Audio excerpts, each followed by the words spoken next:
எல்லாத்துக்கும் வணக்கம். Welcome to post market ரிப்போர்ட்டுங்க. எப்போ போல ஓவரால் மார்க்கெட் கண்டிஷன்ஸ் டிஸ்கஸ் பண்ணிடலாம். அதுக்கப்புறமா நம்ம இந்த Nifty futures and bank Nifty ஃபியூச்சர்ஸோட மூவ் பத்தி பார்ப்போம். First of all overall market condition பெரிய அளவுல சொதப்பி இருக்கு. ஸோ அதை ஃபர்ஸ்ட் டீட்டெயிலா பேசிடுவோம். ஸோ நேற்று போஸ்ட் மார்க்கெட் ரிப்போர்ட் பிடிக்கும் பொழுது நமக்கு இந்த கண்டிஷன் என்னன்னா, ஒரு பக்கம் வந்து இன்டைரக்ட் பேச்சுவார்த்தை நடந்துகிட்டு இருந்துச்சு யுஎஸ்க்கும் ஈரானுக்கும் நடுவுல. அது அந்த அளவுக்கு சுமூகமா முடியல. பப்ளிக்கா எந்த ஒரு அனௌன்ஸ்மெண்ட்டும் வரல. அதை தொடர்ந்து எல்என்ஜி டேங்கர்கள் மேல மிசைல் அட்டாக் நடந்துச்சு. அது ஈரான் தான் பண்ணணும்னு அமெரிக்கா வாதிட்டுச்சு. ட்ரம்ப் வார்னிங் கொடுத்திருந்தார். ஈரான் அதுக்கு ரெஸ்பான்சிபிலிட்டி எடுத்துக்காமே தான் இருந்தாங்க. நாங்க அதை பண்ணலைங்கிற மாதிரி அதுக்கு இந்த பதிலும் சொல்லாம தான் இருந்தாங்க. இதுதான் நேத்து இருந்த ஸ்டேட்டஸ். அதுக்கப்புறம் மறுபடியும் யுஎஸ் வந்து ஃப்ரெஷ் அட்டாக். ஓகே, அது வந்து எதிர்பார்த்தது தான். ஏன்னா இதுக்கு வந்து ஈரான் யுஎஸ் வந்து எந்த ஒரு ரெஸ்பான்ஸுமே இல்லாம நீங்க சும்மா அட்டாக் பண்ணிக்கங்க, நாங்க பழிச்சு வந்து பேசுறோம் அப்படிங்கிற மாதிரி போறதுக்கான வாய்ப்பு இல்லை. அதனால ஒரு ரெஸ்பான்சிவ் அட்டாக் இருக்கும், ஃபார்மல் ரெஸ்பான்சிவ் அட்டாக் இருக்கும் அப்படிங்கிற எதிர்பார்ப்பு வந்து பெரிய அளவில் இருந்துச்சு. அந்த ரெஸ்பான்சிவ் அட்டாக்கும் யுஎஸ் கொடுத்தாங்க. பட் அதை தாண்டி எங்க இந்த மார்க்கெட் ட்ரிகர் ஆச்சுன்னா, ட்ரம்ப்போடைய ஸ்டேட்மெண்ட். ட்ரம்ப் என்ன சொல்லிட்டாருன்னா, ஈரான் கூட டைமை வேஸ்ட் பண்ணிட்டோம், we wasted time with Iran. அதையும் தாண்டி முக்கியமான ஸ்டேட்மெண்ட், அந்த 60 நாள் சீஸ்ஃபயர் அக்ரிமெண்ட் எம்ஓயு சைன் பண்ணி இருந்தாங்கல்ல, தட் டீல் இஸ் ஓவர்ன்ட்டார். அதுதான் மார்க்கெட்டினுடைய ட்ரிகர். ட்ரம்பினுடைய ஸ்டேட்மெண்ட்ல ஆக்சுவலா யுஎஸ் உடைய அந்த ரிப்ளை இருக்குல்ல, மிசைல் அட்டாக் இருக்கு இல்லையா, அந்த அட்டாக்கு கூட மார்க்கெட் பெருசா ஒன்னும் ஒரி பண்ணிக்கல. அது ஒரு கேப் டவுனோட நின்னுக்குச்சு. மார்க்கெட்டோடைய ஃபால் எங்க ஸ்டார்ட் ஆச்சு அப்படின்னு சொன்னா, ட்ரம்போடைய ஸ்டேட்மெண்ட், இந்த 60 நாள் எம்ஓயு சீஸ்ஃபயர் அக்ரிமெண்ட் வந்து அந்த டீல் இஸ் ஓவர் அப்படிங்கிற வார்த்தை எப்ப வெளியே வந்துச்சோ அப்பவே மார்க்கெட்டு நிக்காம அது பாட்டுக்கு விழுக ஆரம்பிச்சிருச்சு. ஒரு பக்கம் பார்த்தா வாலட்டிலிட்டி இண்டெக்ஸ் விஏஎக்ஸ் 2025க்கு அப்புறம் ஒரே நாள்ல 25% சர்ஜ் ஆனது இன்னைக்கு தான். அடிச்சு தூக்குறாங்க அது பாட்டுக்கு. ஸோ க்ரூட் ஆயில் ஒரு பக்கம் அது பாட்டுக்கு பிரைஸ் ரைஸ் ஆக ஆரம்பிச்சிருச்சு. ஒரு 4-5 கப்பல் அப்படியே யூடேன் போட்டாங்க ஹார்மோஸ் ஜலசந்தியில. இந்த எல்என்ஜி டேங்கர்ஸ் எல்லாம் அவன் பாட்டுக்கு யூடேன் போட்டுட்டான், ஃபர்தரா உள்ள போக இல்லாம. ஸோ ரொம்பவுமே சொதப்பி இருக்கு மேக்ரோ எக்கனாமிக்ஸ். இது என்ன பண்றதுங்க அப்படிங்கிறதும் ஒன்றும் தெரியல. ஆக்சுவலா வந்து இப்ப இருக்கக்கூடிய ஸ்டேட்டஸ் எப்படி இருக்கு அப்படிங்கிறத நம்ம பார்க்கலாம். ஒரு பக்கம் ட்ரம்போடைய வார்த்தைகள் இருக்குல்ல, உண்மையாலுமே வந்து இந்த ஒரு படத்துல வடிவேல திட்டுவாங்களா அந்த மாதிரி இருந்துச்சு. தே are evil, they are violent, they are scum அப்படின்னு ஈரான வசைபாடி என்னமோ ஒரு பிரசிடென்ட்டுக்கான நாகரிக பேச்சுன்னு ஒண்ணு இருக்கும்ல. பட் வந்து அது நம்ம அவர்கிட்ட இருந்து எந்த அளவுக்கு எதிர்பார்க்க முடியுங்கிறது தெரியல. பட் வந்து அவருடைய வேர்ட்ஸ், எக்ஸாக்ட் வேர்ட்ஸ் இதுதான். They are scum, they are violent, they are evil, Iran was ruled by man அப்படின்னு கண்டபடி திட்டி, டீல் வந்து ஓவர், நாங்க ஈரானோட டைமை வேஸ்ட் பண்ணிட்டோம் அப்படிங்கிற அவருடைய அந்த ஸ்டேட்மெண்ட் அப்படிங்கிறது வந்து பெரிய செல்லிங் ப்ரெஷரை மறுபடியும் ஒரு பெரிய பதற்றத்தை உருவாக்கி இருக்கு. இவங்களும் கம்முனெல்லாம் இல்லை. என்னமோ நம்ம பேசும் பொழுது ட்ரம்ப் என்னமோ வில்லன் மாதிரியுமே இல்ல, இவங்க ஹீரோ அப்படி இல்ல. 2 பேரும் ஒண்ணுக்கு ஒண்ணு சலைச்சவங்க எல்லாம் இல்ல. ஈரான் ஃபாரின் மினிஸ்டருமே வந்து இதுக்கெல்லாம் நீங்க பதிலடி கான்சிக்வன்சஸ் பார்க்க போறீங்க அப்படிங்கிற ஒரு ஸ்டேட்மெண்ட் விட்டாரு. அதுக்கு பக்கத்துல குவைத்துல இருந்து ரிலிஜினல் வார் எக்ஸ்கலேட் பண்றாங்க.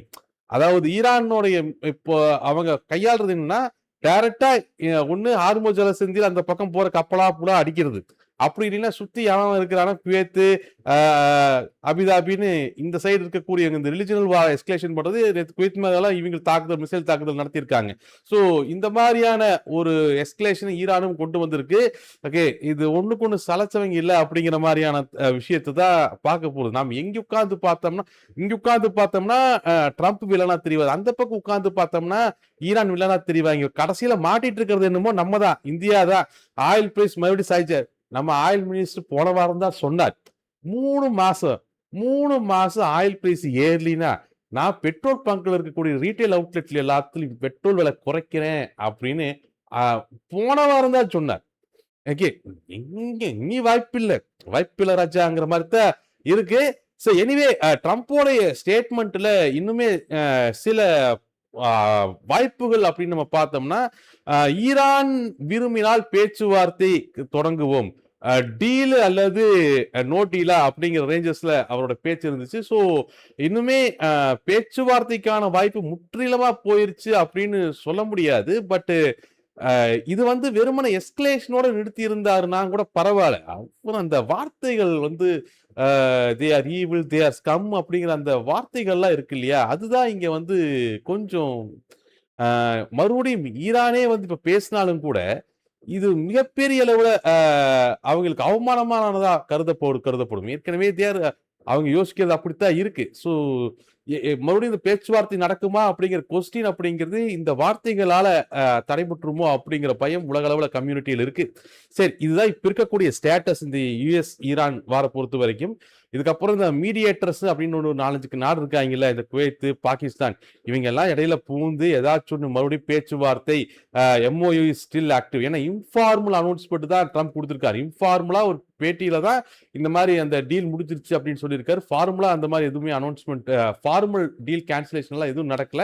ஸோ பார்ப்போம், நாளைக்கு நாளானைக்குள்ள ஏதாச்சும் இடையில பூந்து மறுபடியும் சமாதானமா பேச்சுவார்த்தை தொடங்கும் ரெஸ்யூம் அப்படின்னு சொன்னாங்கன்னா விழுந்த மார்க்கெட் கபால் எந்திரிச்சு நின்னுரும். பட் அப்படி எதுவும் அனௌன்ஸ்மெண்ட் வரல அப்படின்னு சொன்னா always move with discipline, always move with values, always move with hedges. Okay, என்ன நடந்தாலும் எப்படி நடந்தாலும் ஹெட்ஜஸ் எடுத்து டிசிப்ளினா மார்க்கெட்டை கையாளுங்க. இது பத்தாதுன்னு புதுசா இங்க இன்னொரு பஞ்சாயத்து நடந்துகிட்டு இருக்குது நேட்டோவில். நேட்டோவில் இருக்கக்கூடிய முக்கியமான அலை வந்து இந்த நம்ம ஸ்பெயின். அவர் கூட போய் ஸ்பெயின் கூட போய் அண்ணன் தண்ணி புழங்க மாட்டேன், இனிமேல் ஸ்பெயின் கூட எந்த ட்ரேடும் கிடையாது, எந்த ட்ரேடிலும் கிடையாது, எல்லாத்தையும் கேன்சல் பண்ணுங்க. இந்த முதல் படத்துல அர்ஜுன் வந்து எல்லாத்தையும் சஸ்பெண்ட் பண்ணுங்க, உங்க மேல ஏதாச்சும் இருந்தா சொல்லுங்க, நான் கையெழுத்து போடுறேன் அப்படிங்கிற மாதிரி யூரோப்பியன் யூனியன் கூட ஸ்பெயின் கூட ஓவரால் டீல் அவ்வளோ டீல்ஸ் இருக்கு. ஓவர் நைட்ல யூஎஸ் ட்ரெஸரி இன்ஃபார்ம் ஸ்பெயின் கூட எல்லா டீலையும் கேன்சல் பண்ணுங்க அப்படின்னு அனௌன்ஸ் பண்றாரு. பிராக்டிகலா பாசிபிள் கிடையாது. இது என்ன ஆகும்னா ஒட்டுமொத்த யூரோப் யூனியனுக்கும் யூஎஸ்க்குமே பஞ்சாயத்தை கிரியேட் பண்ணும். பட் வந்து ட்ரம்போட வாதம் என்னன்னா, நாங்க ஈரானோட சண்டைக்கு போகும்போது நீங்க எல்லாம் வந்தீங்களா, நாங்க முன்னாடி தோல் மேல அப்படி நெஞ்ச காமிச்சு நின்றுட்டு இருந்தோம், நீங்க எல்லாம் பின்னாடி வந்தீங்களா, ஒரு பேசி கூட யூஸ் பண்ண விட மாட்டேங்கிறீங்க அப்படி இப்படின்னு ஈரான் வார்ல வந்து எந்த விதமான சப்போர்ட்டும் நேட்டா ப்ரொவைட் பண்ணல அப்படிங்கிற மாதிரியான தன்னோட அதிருப்தியை கிளப்பினாரு. இது ஒரு கட்டத்துல இப்ப ஸ்பெயின் கூட உறவை கட் பண்றதை அனௌன்ஸ் பண்ணியிருக்காரு. ட்ரேட் ஆக்டிவிட்டிஸ் எல்லாத்தையுமே இது யூரோப்பியன் யூனியனையும் ட்ரம்பையுமே எதிராக நிக்க வைக்கிறதுக்கான வாய்ப்பை ஏற்படுத்திடும். ஸோ அந்த பஞ்சாயத்து வேற ஒரு பக்கம் போயிட்டு இருக்கு. இந்த கேப்ல தான் இன்னைக்கு நைட்டு வேற எஃப்ஓஎம்சி மினிட்ஸ் வந்து அவுட்கம் வந்துடும். அவங்களே ஏதாவது ரேட் கட் கொடுத்துடலாமான்னு யோசிச்சாலும் கூட இப்ப அதுக்கு வாய்ப்பு இல்லை. இப்ப கேள்வி எல்லாம் இந்த வருஷத்துல ரேட் ஹைக் இருக்குமா இல்ல இப்படியே வச்சு மெயின்டைன் பண்ண போறீங்களா, இவ்வளவுதான் அதிகபட்ச கேள்வி. ரேட் ஹைக் இருக்குமா இல்ல இப்படியே வச்சு மெயின்டைன் பண்ண போறீங்களா, இந்த ஒரு கேள்வி மட்டும்தான் இப்போதைக்கு பெண்டிங்கு. ஸோ பார்க்கலாம் இது எப்படி கொண்டு போறாங்க அப்படிங்கிறத பார்க்கலாம். ஸோ இந்த மாதிரியான ஒரு சூழ்நிலையில தான் நம்மளுடைய பங்குச்சந்தை இப்போதைக்கு இருக்கு. ஸோ இது போக இன்னைக்கு நைட்டு 11:30 மணிக்கு எஃப்ஓஎம்சி மீட்டிங் வருதா, நாளைக்கு 9ஆம் தேதி Q1 ரிசல்ட் ஸ்டார்ட் ஆயிரும் டிசிஎஸ்ல இருந்து. ஸோ ரொம்ப டர்புலன்ஸான ஒரு வாரமா இந்த வாரமும் அடுத்த வாரமும் மூவ் ஆகும் அப்படிங்கிற ஸ்டேட்டஸ்ல தான் நம்ம மேக்ரோ எக்கனாமிக் கண்டிஷன்ஸ் இருக்கு. பொறுத்திருந்து பார்ப்போம். பட் மறுபடியும் நான் சொல்றேன், எது நடந்தாலும் எப்படி நடந்தாலும் மார்க்கெட்ல ஹெட்ஜஸ் எடுத்து டிசிப்ளினா மூவ் பண்ணுங்க. ஏன்னா இந்த சூழ்நிலை நேத்து இந்த சூழ்நிலை இல்லை, இன்னைக்கு இந்த சூழ்நிலை இருக்கு. நாளைக்கு இதே சூழ்நிலை நீடிக்குமா அப்படிங்கிறது வந்து தெரியாது நம்மளுக்கு. இந்த மகாபாரதத்துல வந்து நேத்து நடந்தது என்ன நடந்ததோ நல்லாவே நடந்துச்சு, இன்னைக்கு என்ன நடக்குமோ அதுவும் நல்லாவே நடக்குங்கிற மாதிரியான சூழ்நிலை தான் இங்க போயிட்டு இருக்கு. ஸோ நாளைக்கு என்ன நடக்குங்கிறது நம்ம கையில இல்ல. மார்க்கெட்ல சக்சஸ்ஃபுல்லா இருக்கிறதுங்கிறது நாளைக்கு என்ன நடக்குங்கிறத யூகிக்கிறதுலயே இல்லை. நாளைக்கு என்ன நடந்தாலும் நம்ம எப்படி ஹேண்டில் பண்றோம் அப்படிங்கிறதா, எல்லா சூழ்நிலைக்கும் தயாரா இருக்கிறது தான் ஹோப். எல்லாரும் ஹெட்ஜஸோட தான் பொசிஷன் ஓவர் நைட்ல வச்சிருப்பீங்கன்னு நினைக்கிறேன். அதே மாதிரி இந்த சில பேர் இன்னைக்கு இவ்வளவு பெரிய ஃபாலா புட்டு வாங்கியிருந்தா ஒரே நாள்ல கோடீஸ்வரன் ஆயிருக்கலாமே, நாளைக்கு 4 மணி ஓப்பன் ஆன உடனே புட்டை வாங்காதீங்க, மார்க்கெட்டோட சூழ்நிலை என்னங்கிறது பார்த்துட்டு வாங்குங்க. ஏன்னா இந்த மாதிரி ஒன்று பெரிய மார்க்கெட் மூவை கேப்சர் பண்ண முடியாட்டி அடுத்த நாள் ஒரு அங்கலாப்பு கிரியேட் ஆகும். ஏன்னா அது நம்மளுக்கும் ஆகும். அதெல்லாம் பார்த்துட்டு தான் 2005 இருந்து உருண்டுகிட்டு இருக்கோம். ஸோ அந்த அங்கலாப்பு கிரியேட் ஆகும். நான் இன்னைக்கு மட்டும் காலையில ஒரு புட் ஆப்ஷனை வாங்கி வச்சிருந்தேன்னா நாளைக்கு ஒரு பங்களாவே வாங்கியிருப்பேன் அப்படிங்கிற மாதிரி எல்லாம் தோணும். அதனால மறுபடியும் நாளைக்கு போய் அப்படியே பண்ணி வச்சிடாதீங்க. சூழ்நிலை என்ன எப்படி இருக்குங்கிறத பார்த்துட்டு ஹெட்ஜஸ் எடுத்து மூவ் பண்ணிக்கங்க. நம்ம வேல்யூஸ் எப்பவும் போல டிஸ்கஸ் பண்ணிடலாம். அது ரொம்ப முக்கியமான விஷயம். ஓகே. ஸோ வேல்யூஸ பொறுத்த வரைக்கும் என்ன ஸ்டேட்டஸ் பண்ணி வச்சிருக்காங்க? அ ஓகே. வேல்யூஸ பொறுத்த வரைக்கும் ஆல்மோஸ்ட் 24,328 அந்த புல் மார்க்கெட்டினுடைய ஸ்டார்ட்டிங் பாயிண்ட். அப்புறம் 24,272 அந்த ஷார்ட் கவரிங் ரேலியோட எண்ட் பாயிண்ட், 24,068 பொசிஷன் நடுவில், அப்புறம் 23,832 அதுக்கு கீழே இருக்கக்கூடிய ஷார்ட் கவரிங் ரேலியினுடைய ஸ்டார்டிங் பாயிண்ட் ஆல்மோஸ்ட் 24,840 வரைக்கும் லோ. அங்க அந்த இடத்துலயே மறுபடியும் டிஃபன் பண்ணி மார்க்கெட் அங்க க்ளோஸ் பண்ணியிருக்காங்க. ஒரு கம்ப்ளீட் சைக்கிள் 24,272ல ஆரம்பிச்சு 23,832 ஒரு கம்ப்ளீட் சைக்கிளை இன்னைக்கு வந்து மார்க்கெட் கவர் பண்ணியிருக்கு. ஸோ இது வந்து ஒரு மிகப்பெரிய ஒரு கம்ப்ளீட் சைக்கிளை கவர் பண்ணி ஒன் டே கவரிங் இது. ஓகே. ஆக்சுவலா மார்க்கெட் காலையில 24,328 அப்படின்னு சொல்லக்கூடிய அந்த புல் மார்க்கெட்டினுடைய ஸ்டார்டிங் பாயிண்ட் மந்த்லி ரெசிஸ்டன்ஸ், அதுக்கு மேலே மார்க்கெட் அங்கேயே விடல, அங்கேயே சுதாரிச்சிருக்கணும். ஆல்மோஸ்ட் இன்னத்த மார்க்கெட்டோட மூவ் பொறுத்த வரைக்கும் குழப்பமெல்லாம் எதுவும் இருக்காதுன்னு நினைக்கிறேன். ஒரு நீட்டான ஒரு ஃபால். அதுக்கான காரணம் என்னங்கிறதும் எல்லாத்துக்குமே தெரிஞ்சிருக்கும். அந்த ஃபால் ஏன் 23,840 வந்து உடனே ஸ்டாப் ஆச்சு அப்படிங்கிறதும் எல்லாத்துக்கும் தெரிஞ்சிருக்கும். மார்க்கெட்டோட க்ளோஸை பொறுத்த வரைக்கும் இது நியூட்ரலான ஒரு க்ளோஸ். ஏன்னா இப்ப எல்லாத்துக்கும் என்ன குழப்பம்னா, ஈரான் எல்என்ஜி தாக்குதல், அதுக்கு ரெஸ்பான்சிவ் மிசைல் தாக்குதல், அது வந்து இங்க யாருக்கும் பிரச்சனை இல்லை, அது எதிர்பார்த்ததுதான். இது எம்ஓயு கேன்சல் அப்படின்னு சொல்லக்கூடிய ட்ரம்ப்போடைய வாதம் தான் இருக்கு. அது அவர் எப்பவும் போல உணர்ச்சி வசப்பட்டு பேசி நாளைக்கு மாத்துவாரா, இல்ல அந்த ஸ்டாண்டை கன்டினியூ பண்ணுவாரா அப்படிங்கிற ஒரு குழப்பம் இருக்கு இல்லையா? இந்த குழப்பத்துக்கான பதில் வந்து நாளைக்கு தருமா வராதா அப்படிங்கறதுனாலதான் ஒரு நியூட்ரல் க்ளோஸ் பார்க்கணும் நம்ம. அப்ப 23,892 தான் மார்க்கெட்டோட க்ளோஸ். இந்த க்ளோஸை பொறுத்த வரைக்கும் நாளത്തെ